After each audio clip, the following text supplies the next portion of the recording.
দাদু হসপিটালে মৃত্যুর সাথে লড়াই করছে, তাই ভাবলাম একবার শেষবারের মতো দেখে আসি। আসলে বেশ কিছুদিন ধরে দাদু অসুস্থ থাকায় দাদুকে হসপিটালে ভর্তি করতে হয়েছিল। আর আজকে হঠাৎ করে খবর এসেছে দাদুর অবস্থা নাকি খুবই খারাপ। এর আগে আমরা দেখেছিলাম শ্রাদ্ধ বাড়ির ব্লগ, এখন দেখছি হসপিটাল ব্লগ। মানে দাদু হসপিটাল অসুস্থ আছে, দাদুকে দেখতে যাবে, কিভাবে সাজুগুজু করে হসপিটালে যাবে সেটাই সে এখানে দেখানোর চেষ্টা করছে। মানে এটা ব্লগ করে দেখাতে হবে সবাইকে। বাহ। আগে কিন্তু দাদু অনেকবারই হসপিটালে ভর্তি হয়েছিল, কিন্তু তারপরেও সুস্থ হয়ে বাড়ি ফিরে এসেছে। কিন্তু খুকুমনি, এবার মনে হচ্ছে না তোমার দাদু হসপিটাল থেকে ফিরবে। তুমি যা শুরু করেছো, তোমার দাদু এর আগে ওম শান্তি। যাই হোক, তোমরা কিন্তু আমার দাদুর জন্য অবশ্যই প্রে করো। আমার দাদুর কিন্তু এখনো মরার বয়স হয়নি, কারণ দাদুর বয়স সবে মাত্র 88।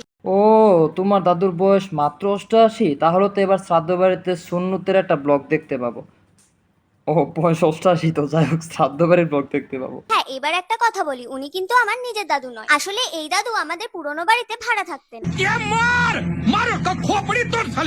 নাও, এবার তোমরাই কমেন্টে জানাও আমাকে কেমন লাগছে। নর্দমা থেকে উঠে আসা পুরা সাতচুন্নির মতো লাগতেছে দাদু ভাই।